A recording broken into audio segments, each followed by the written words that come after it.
We are live now. Are I live? Yes. Thank you for joining us. My name is Rhan and I'm your host and host and the moderator for the session today.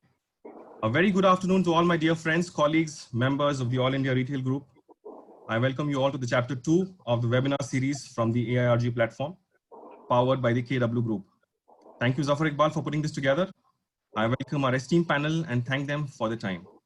Let me introduce my co-moderator, Mr. Rasul Bailay, reporter and editor of the Retail of Economic Times. Rasul has been following the retail sector for many years now and is a very popular and celebrated columnist, reporter, and editor. Welcome, Rasul.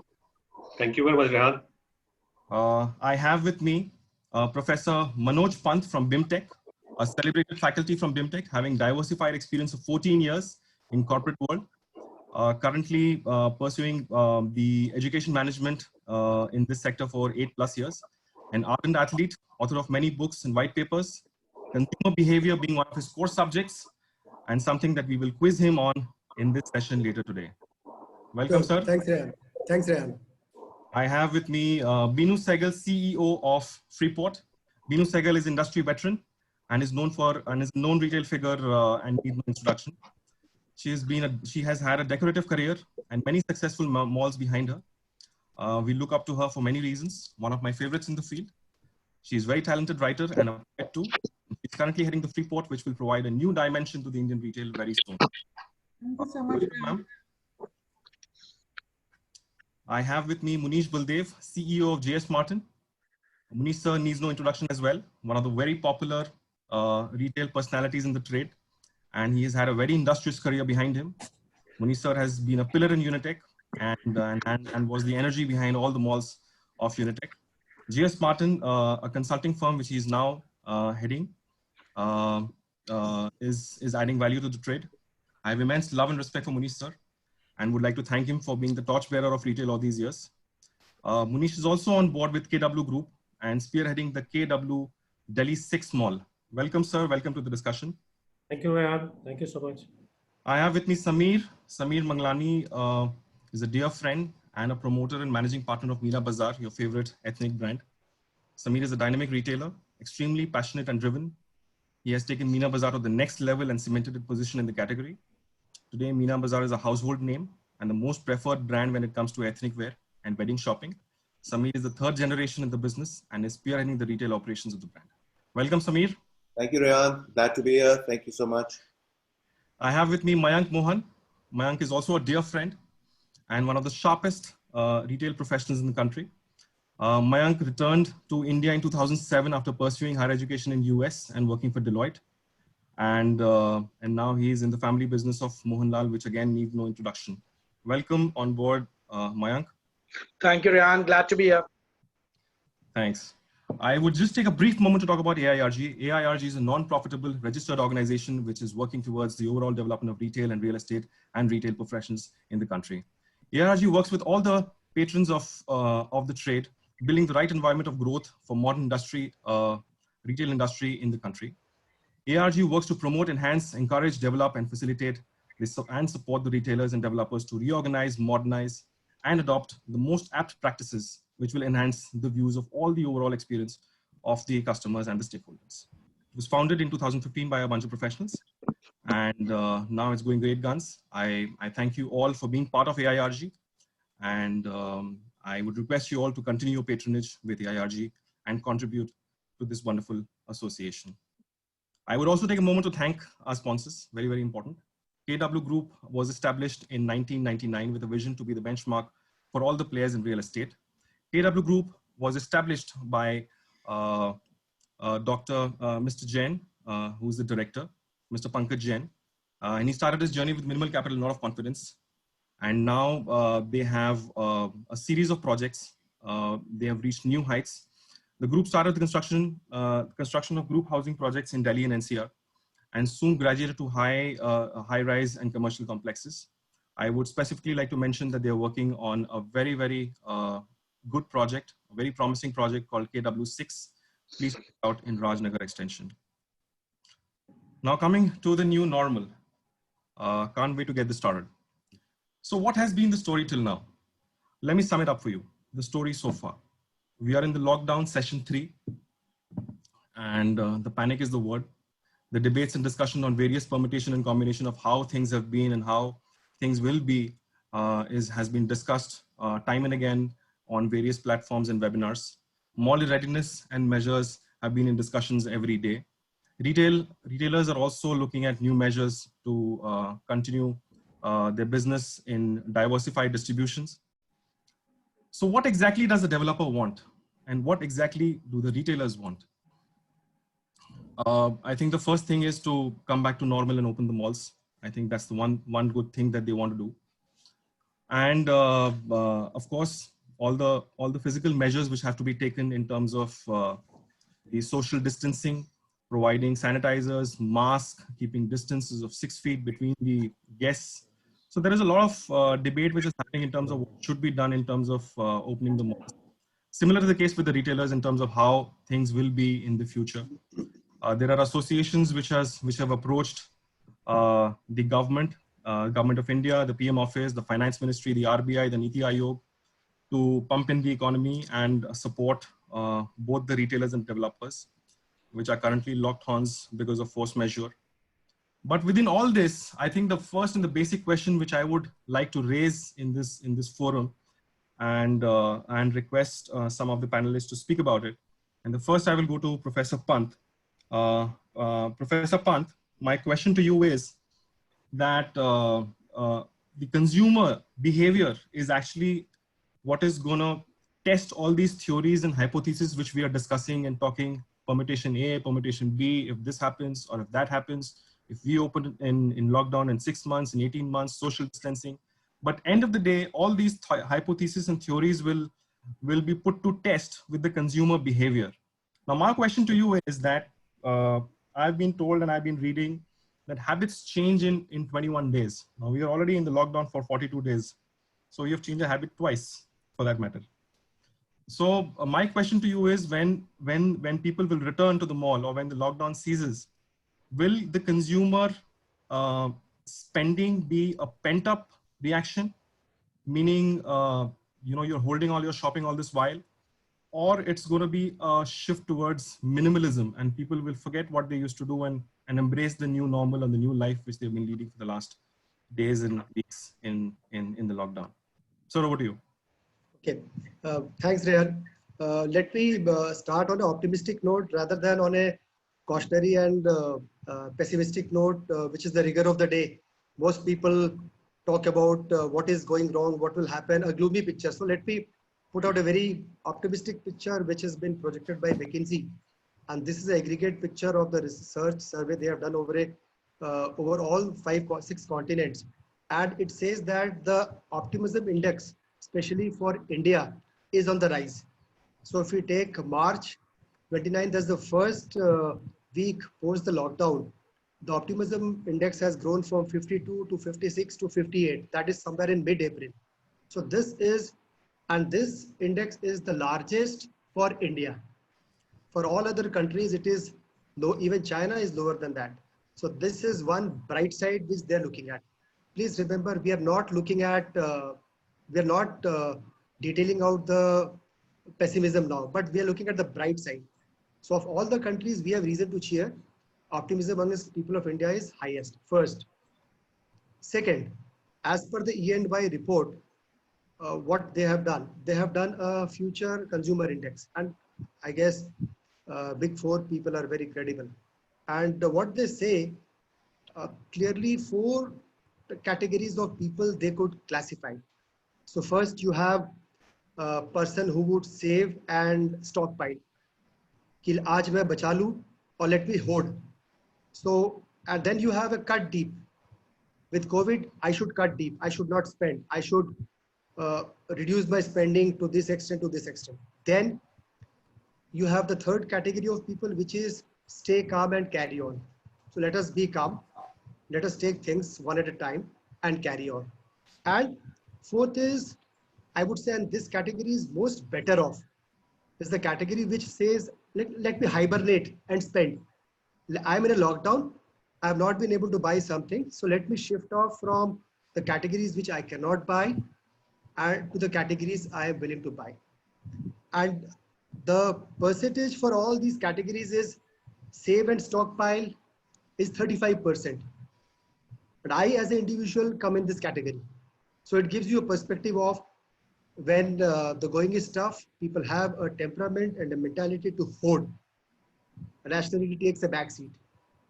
Dukanein sab khuli hai, but we stock up, assuming that the shops will not be stocked up, the supply chain disruption will be there, and there is a rumor mongering, which whets the appetite for preponing the buying cycle. And for a product category like grocery, I don't think the consumption pattern of a human being would change radically. Couple of brands here and there, हमें जितना खाना खाना हम उतना ही खाएंगे. That consumption pattern, if we look at our own basket of goods, it would not change. Second is the category which is cut deep, which wants to reduce their expenditure and says, okay, these are bad times, let me save and let me spend on categories which are very essential. Pharma. I don't have a broadband connection. My broadband connection is not very fast. I want to spend on these. I don't have a laptop. I want to spend on a mobile phone data, which is getting consumed because it is being used the whole day. Third category would be stay calm and carry on. And this would be a category which is least affected by the turbulence of COVID-19, maybe in terms of job cut, in terms of getting a pink slip, or in terms of deferred salary. So this is the category who says, okay, let us hold on. The fourth category, which is very interesting, is the hibernation category, and which is willing to spend. This category has not faced any of the turmoils. Neither job cut, they have been getting the salary, or they're in an industry which is least affected by all these things. And they set the tone and context. But yes, they are only 11% in number. Having said this, a Moody's report also says that there are three categories of people. One category would be those which would be drastically affected. Malls are affected, leisure activities are affected, cinemas are affected. So this is the category which is widely affected, including travel. And the writing on the wall is very clear. They're in for a long haul. And if you have to look at any indications of these, we already have in US, United Airlines, Southern Airlines, they've all fired off a lot of people and let go. Coming to India, where people are more generous and less demanding, people have asked them to take a salary cut. They have said you take a 15-day salary cut, or maybe you go on leave without pay for a deferred period of time. So this is one pointer. So the second category which comes in is the moderate exposure, which is oils, chemical, agriculture. This is moderately affected. Why I'm saying this is moderately affected, and mark my words, you have a fair amount of migrant population which is doing the agriculture work in different states. This is going to be something which is going to affect the agriculture also. Having said that, for the stats, the record production of wheat is expected this time, which should be a fair bellwether. The third category, which is the silver lining in the dark cloud, which is the FMCG category, telecom category. You have pharma category, even defense category. This has not been affected by turmoils. And I would emphasize the FMCG category and telecom category. These categories have increased. I personally would say that most of us would have increased the consumption on these categories. So we will have three clear buckets, Rhan, as we move forward. And yes, we can, let us look at the poll and see what people feel about their current dispensation of spending. I would say Indians are optimistic compared to the scenario worldwide, and I am no different from that. So on this note, let us look at the poll result and see whether it gels well with our opinion or not. Thank you, Rhan. My question to you on a lighter note is that liquor is driving the country at the moment, and sure, there was a lot of pent up demand and it's been a complete outlier. Are we going to receive a similar response if Zara comes up with a once in a lifetime discount? I would keep my fingers crossed. Reason being, we have been reading a lot of how many women would be like, COVID, go to hell, I'm going shopping? Okay, I'll come to that difficult part later on. Let me do the easier part first. We have been reading in the newspaper that people have been crashing for goods, pent-up demand is high. Let us not forget, in China, only one portion was under shutdown, which was the Wuhan and the Hubei province. Beijing and Shanghai, which are the economic capitals, were not under shutdown. So Chinese economy would be on a back to the track ASAP. For us, it will take a fair amount of time. Zara comes in, but let me talk from play the devil's advocate. Let me take the example of my wife and say, would you want to buy in a Zara? Or maybe my daughter, would they want to buy in a Zara? They would have their own questions. Discount is fine, but I want to try the fittings. Are the trial rooms on? We have issue with the sanitization issue. We have issue with the social distancing. Are they willing to deliver the clothes to us in the house? Is that the new normal, which Myntra has been doing for a fair amount of time? This could be explored, but again, you'll have the question of maintaining the hygiene and being cautious on all the fronts. So this would be my I got take. that part, sir. But when you have an 80% sale on Zara, I wonder whether you want to try the clothes or just want to take them home first. Anyway. Health comes first. I hold on to that thought. We'll have that discussion soon. I will come to Benu ma'am now. Ma'am, we have been discussing all of 2019 that the malls are now moving towards a more experiential segment. The malls are essentially now a community center, and most of the malls are now being built and operated like a community center, with experiential retail growing from close to about 12 or 18% conventionally to now up to 40%. In wake of COVID and the social distancing, which has now come into play, in your view, how do you think the malls are going to adapt? Are they going to retain the community feel, or they will have to improvise in the months to come, in the years to come? Rhan, first and foremost, I welcome everybody who has joined this webinar, and let's hope we thrash out something useful out of it. So first we have to understand what are malls. Instead going whether they are experiential or they are community centers, what are malls? Malls are basically a platform wherein the retailer expresses itself, the consumer gets and satisfies its hunger for buying something. So the retailer has to be peaceful, the consumer has to be peaceful. The peace of mind for both have to be there. Mall has no product.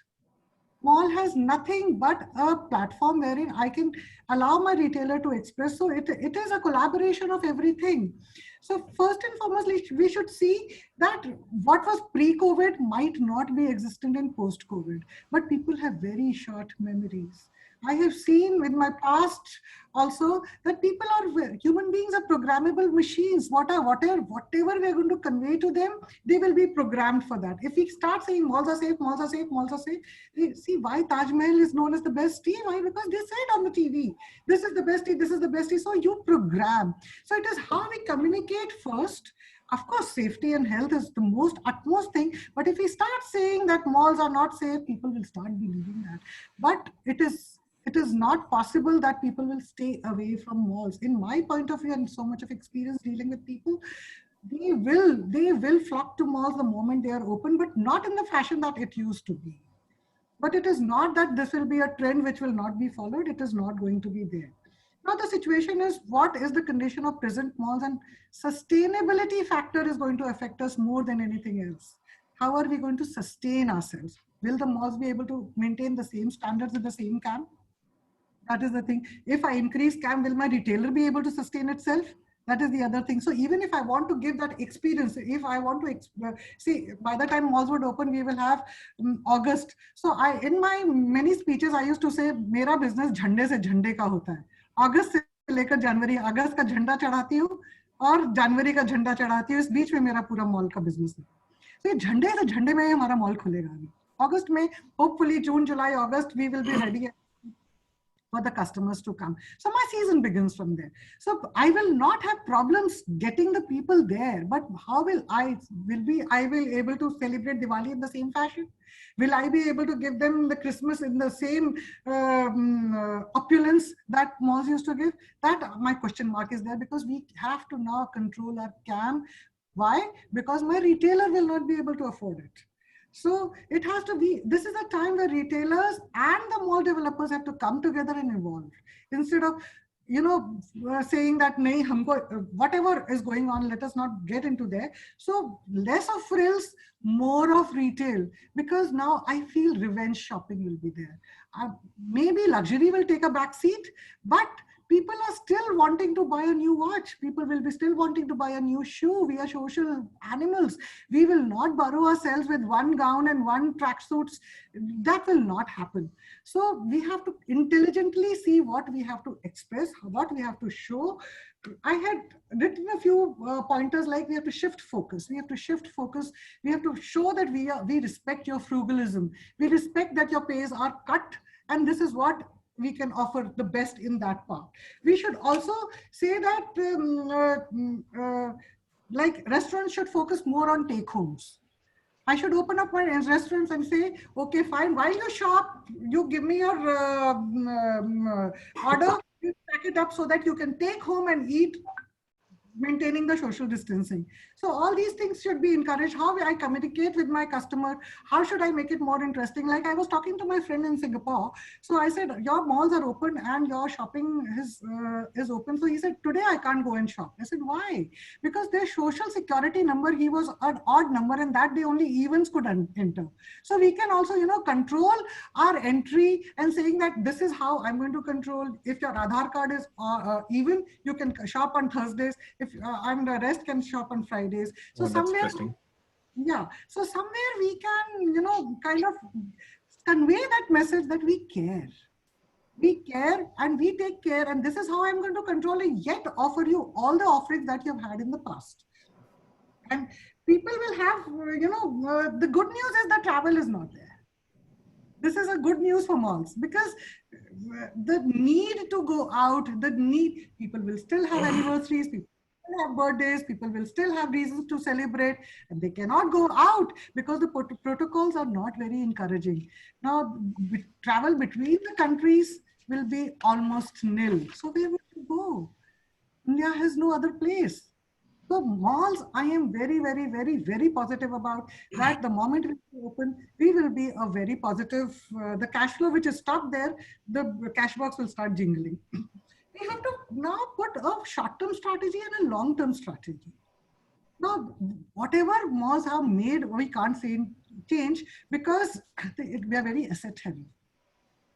So learning from Corona or COVID, we have to now think that what are future malls. So there are two strategies. The malls which cannot change, like big assets which are there, will not change. So they will have to have a different strategy.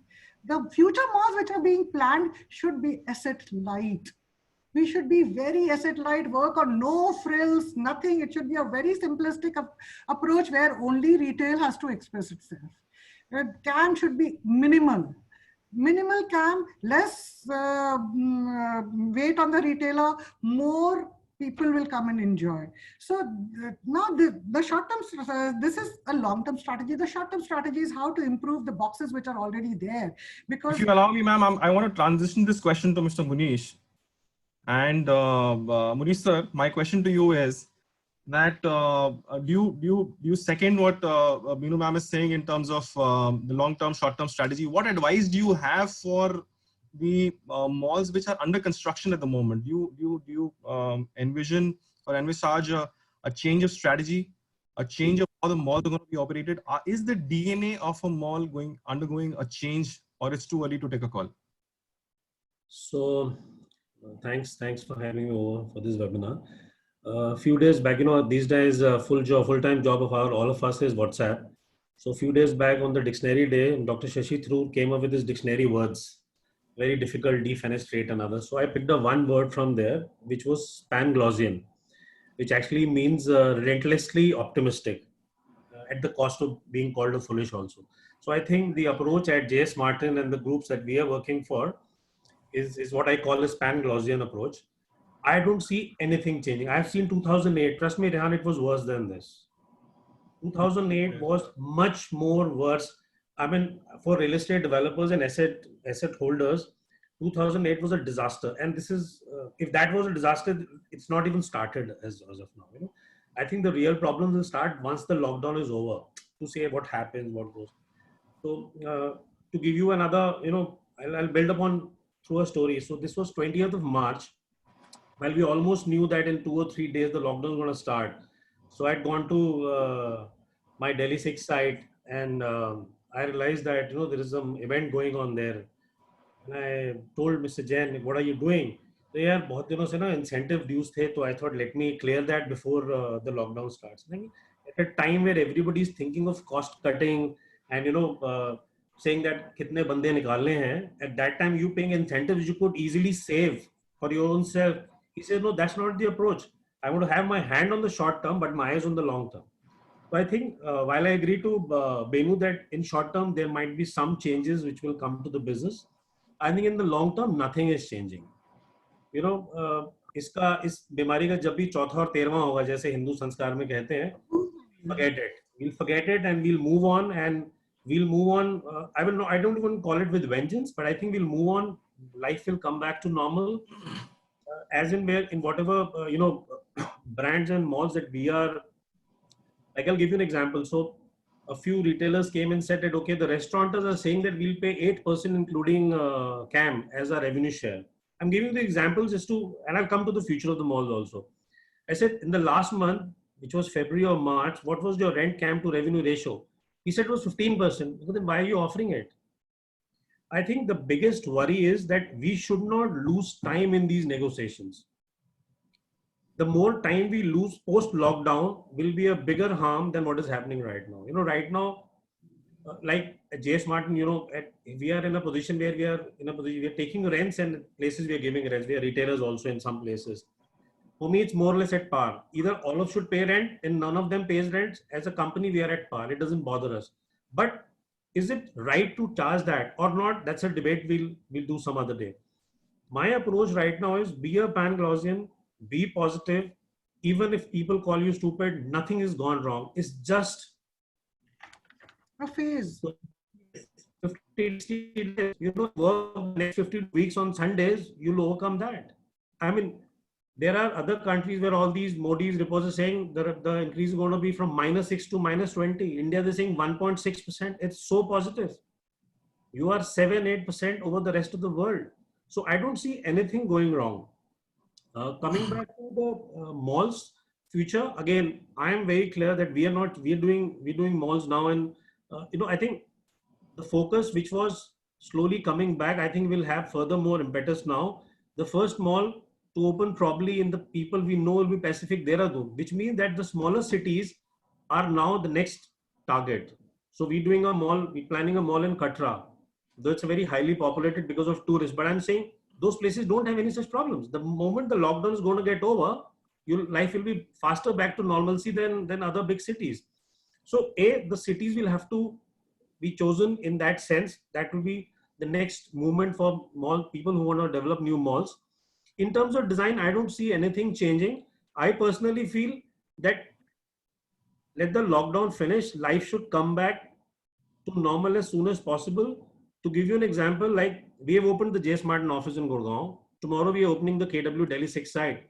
Will the investor come? I don't care. I need to get back to work. That's the thing. That's the spirit. In my team, there are people saying, "Sir, kaise bhi karke office mein jana hai." You know, you have to get back to work. This abnormal might look good for a change, but people would love to get back to normal. And I feel that in next 2 to 3 months, I think whatever we are discussing is going to be history.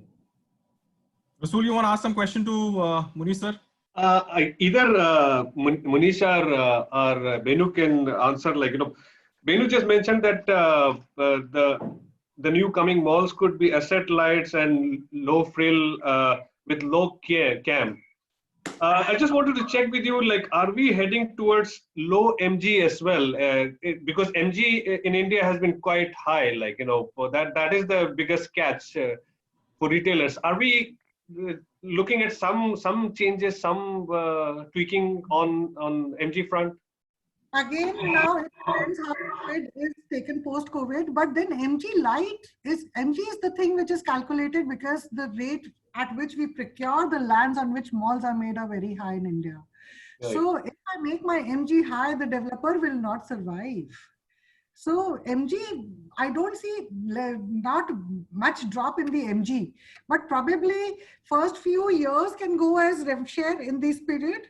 For say first year can be rev share, but MG will not. MG is something which cannot be much tweaked, maybe 20 to 30%, but not lower than that. Okay. Let me build on that. Let me build on our question and let me I need to put another a question on the point here. table. Sorry, Rasul, I think the way forward is that we've been, in the malls that I'm doing, we are telling the developer to at least take franchise of 20 to 25 brands, which actually solves this purpose of MG. You know, once the basic brands are in place, if you have the Reebok, Adidas, Levi's, Benettons, and Maduras of the world in your mall, and you stabilize your mall. So I think the way forward for the new shopping centers is that the basic brands like Select City Walk, fantastic example, 16 stores of their own as Right. franchisee, and the amount of rental they make is a killer. I mean, no rent, no MG, no revenue share can fetch you that kind of a number. So I think the way forward is the developer will have to bite the bullet, invest another 4,000, 3,000, 4,000 rupees per square feet in the maintenance, in the capex as well as the stocks, and run 25 stores as their own franchise with 30 to 40% of margins on sales. You can't even imagine the number if the mall rocks one. So I think that's the way forward. You have to take the basic brands as franchise and then move on. Okay. I wonder if it's opening the discussion again for whether we should go for a sold mall or a leased mall. We'll have a full session on that, Rhan. We can have a full session in that.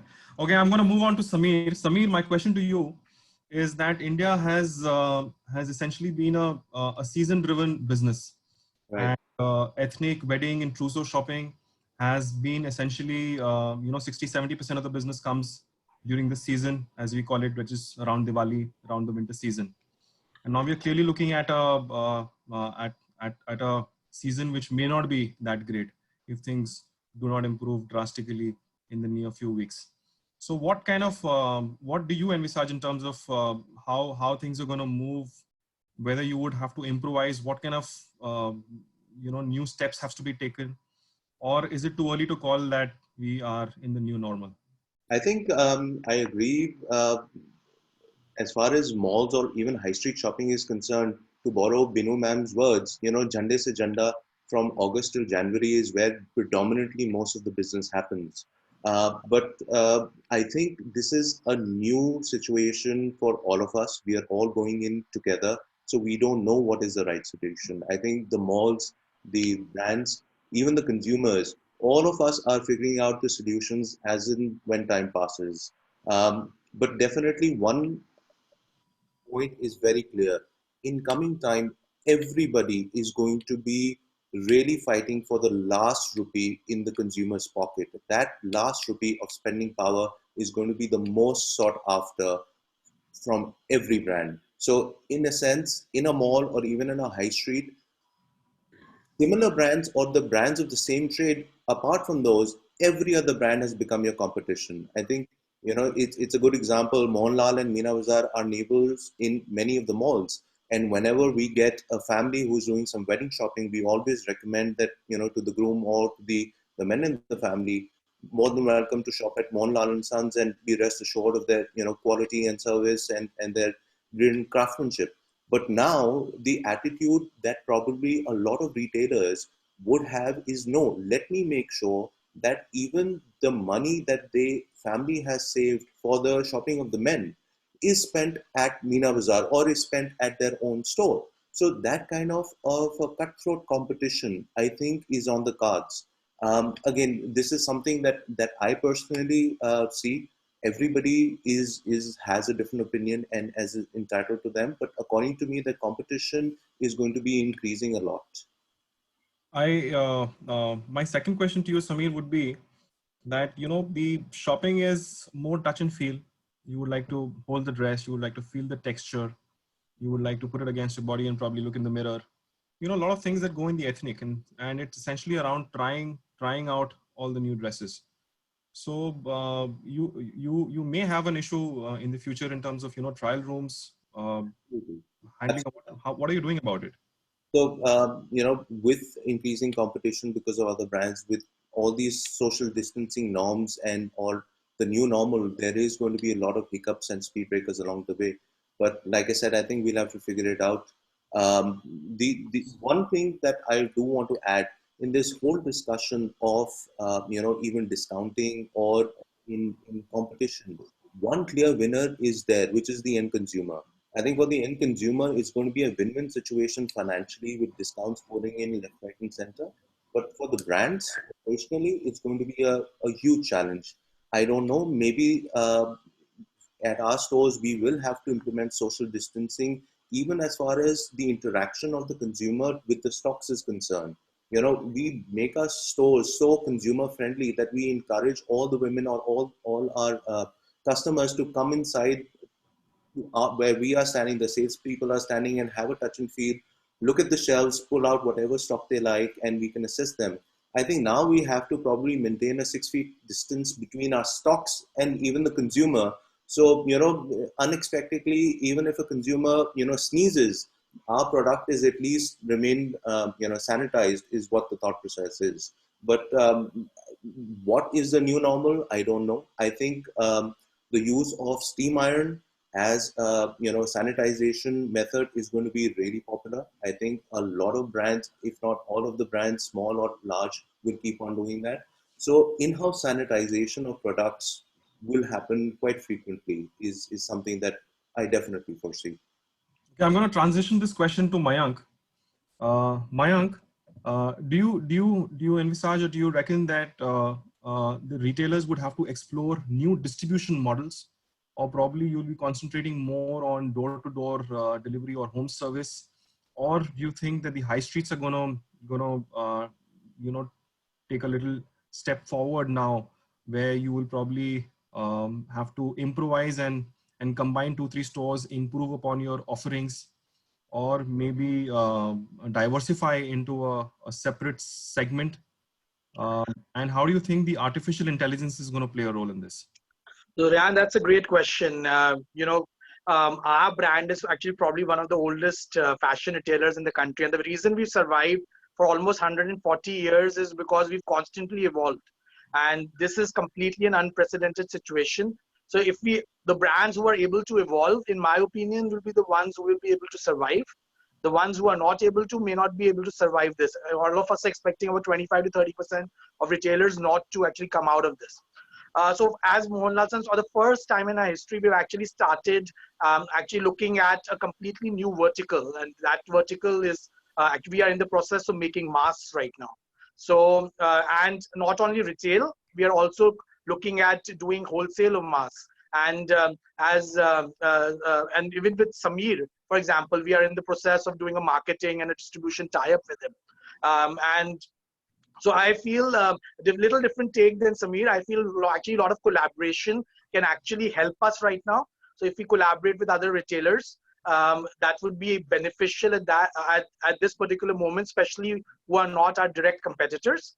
As far as this particular vertical of masks goes, we are planning to do everything in it. Have the basic masks, have different color options, have prints.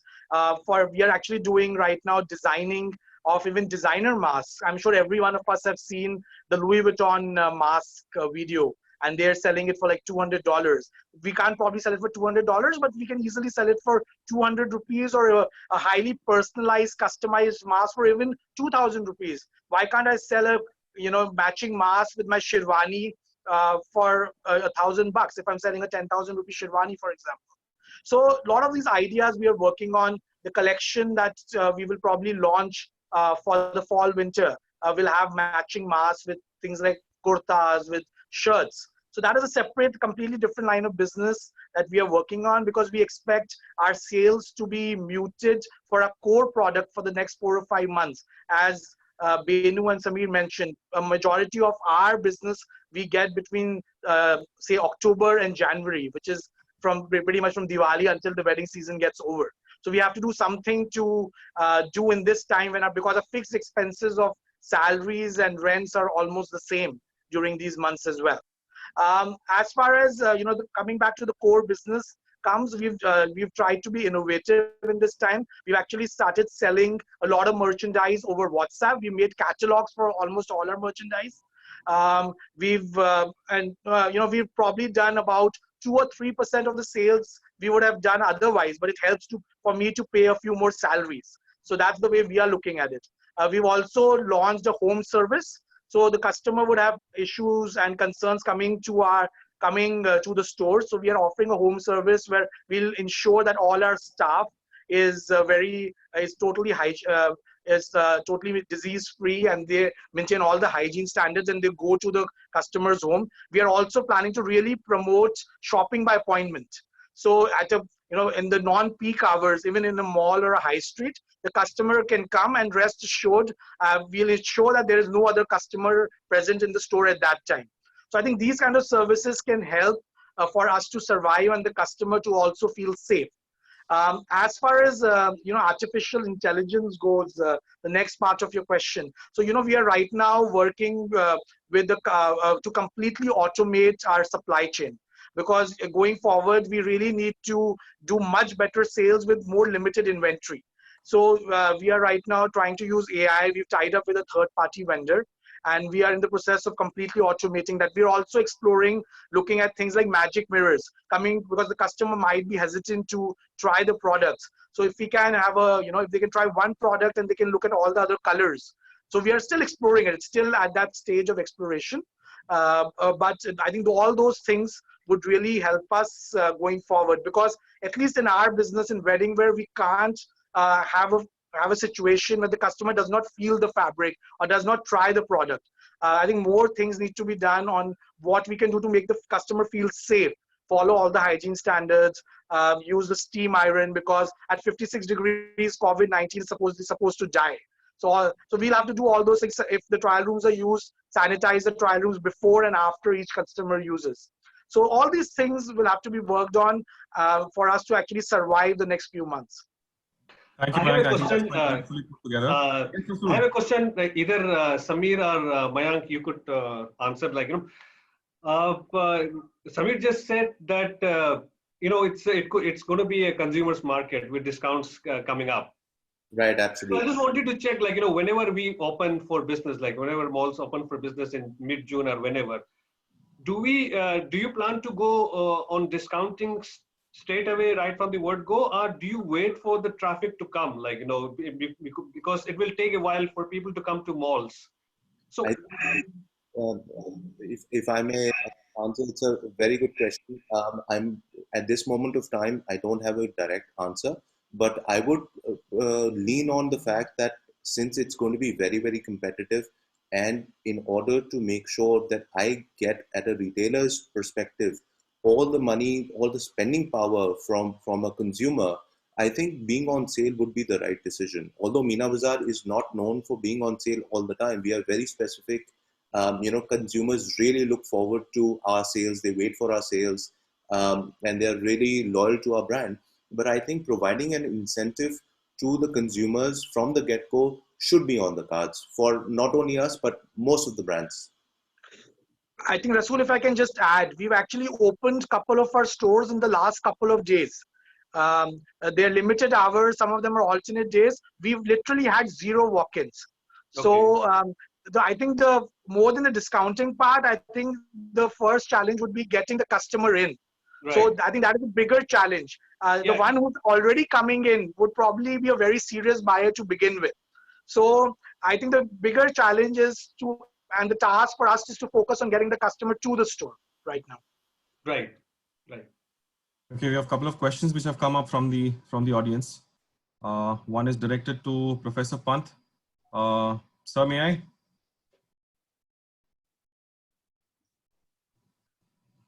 Professor Pant, can I shoot a question for you? I think you'll have to unmute yourself, Professor Pant. Okay.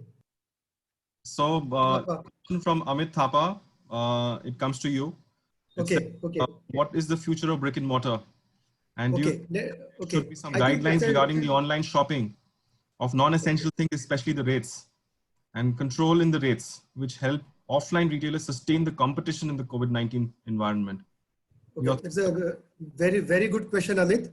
So I think the brick and mortar shops are here to stay. They're not going anywhere. They might need to reinvent a couple of things. People might not want to have a lot of facades, but might want to have an opening at the front of the mall. Each shop has its own opening. This is an extreme thought, but looking at the context, this could also be a possibility that instead of people asking for a 10 feet glass facade, we could ask for an entrance for each shop separately. So this takes care of that social distancing part. And that way, the real estate sector as such, real estate body can pressurize the government to ease off the norms further. Some proactive steps have to be taken at the end of the mall. And some proactive steps are definitely expected at the end of the government also. I think the real estate body is in discussion with them. Second part of the question was regarding the online shopping. See, before the online shopping came in last 5-6 years, we were all shopping on brick and mortar. So ultimately, if you're offering a better price proposition to a customer and better shopping value, that prevails. It could be brick and mortar earlier. It is online now. Future could be something else. Future could be online and pick up offline to have that price proposition as well as the feel aspect, or you could have various models. Ultimately, I think it's in all fairness that the governments do not intervene to decide the pricing component. Let the consumer decide. If the online people are able to bargain fairly with the manufacturer, they have every right to pass on the benefits to the consumer. And needless to say, consumer will end up buying online. So if the cost of operation of online people goes up, then yes, offline people can also come into the reckoning. But as of now, the online is here to stay and we can't shrug it off. The sooner the offline people are able to adapt or maybe modify or do a local delivery option, that would be and maybe highlight the customer service part. Very difficult to beat all the giant online retailers on the price front, but maybe on the service front, these local retailers know the local community inside out. So it could be excellent thing. I might want a packet of tea within 1 hour. Online delivery cannot do me that. So there are a lot of categories of products which will get aggregated, which these offline retailers might want to push and build up their competencies in. Needless to say, they'll also need to offer better payment options other than cash, which might be less preferred for a fair amount of time, say around 6 months. But going forward, the sooner they upgrade to digital wallets, online payments or UPI, I think the way forward is, I would look at a pessimistic picture for all. It's a godsend opportunity for everyone to reinvent themselves. Look at the mirror and say, am I doing this process most conveniently? Am I doing the process most efficiently? Am I making my customers happy? As long as you're asking these 3 fundamental questions, whichever mode you use, offline, online, you would make a mark for yourself. And both the offline and online are there to stay. We can't write off one over the other. The market share could vary here and there, but I guess each segment needs to reinvent themselves. I have a very interesting question for Benu, ma'am, from Arvind Kejriwal. He's contesting your even and odd methods, which you have just proposed. Just Okay. Sandeep Jain. No, actually, Sandeep Jain is asking you that if a husband has odd number in the PAN card and the wife has an even number on the PAN card, that means they can't go shopping together. Mr. Jain, I understand your pain. He's a lucky one, please. Not been implemented, it's just in discussion. Yeah. So Maybe luckier, on a lighter note, this was just a suggestion, but in which case, Charlie, because if we have to maintain another thing which I wanted to tell you, Rhan and Mayank and all the mall developers, is we should keep the data for those who are entering the mall, those who are entering the shops. This will give a lot of confidence to the consumer, and also that should in case something happens, we are able to have our hands to control it. So this is something wherein at the entry only, we should have a swipe card or something wherein we just swipe and our data is there in the card. It's very innovative. We need to build on it, of course. When you ran GIP, you know the queues on 15th August. You start doing that, the queue is off at the mall. But Munish, should in case there is a relapse, we can say, okay, we know who entered and we can control it. It's a raw suggestion at the moment. It needs fine tuning, of course. I think, Rhan, in this, the government app, AIRG Setu can help, right? That will automatically track everyone. Yeah. But so far I've never got my comments in that, Mayank. So Also, anyway, so I think there are a number of questions which have come up from our audience. I don't think we'll have the time to take them all, but we'll definitely answer them offline. Please do put in your inputs for the online polls which Zafar is running at the moment. We would love to hear from you and your opinion. Your opinion poll will help us. We will be sharing the results of the poll in the various AIRG groups. We are also having a session on the interiors and the projects, which is going to be done by which is going to be moderated by MOhan, and we'll share the details of that very soon. Please do attend that session as well. One closing word from each one of our panelists, and then we can call it a day. What is the new normal as per you in quickly in 15 seconds? Samir. I think the new normal is social distancing for sure. But as far as brands are concerned, it is innovate. We need to innovate to keep up with social distancing. So innovation is key. COVID is here to stay. We should learn to live with it, make ourselves more robust. Immunity has to increase, work on our immunity, wear masks, and be normal. Mayank? You know, as Winston Churchill said, never waste a good crisis. So it's time for us to, become more efficient as a company and to cut costs and to come back out of this, much stronger. Beautifully put. This will be over. Munish sir. I'll stick to my word, Pan-Glozin, relentlessly optimistic. I'll stick to that, and I think we'll be back in action. This 15th August will be as good as any other 15th August we've ever seen. So I think life will be back to normal. Professor Pant? I would say COVID is here to stay. That's the new normal. Please remember, these are cycles which are occurring over a period of time. Having been in the industry for about, say, 20 plus years, I have seen 1998, 2008 downturn and 2020. So for a lot of youngsters who might be watching the program, once they have a feel of one bad cycle, it could be economic, it could be disease, it makes them that much battle hardened, and they would have that much better immunity.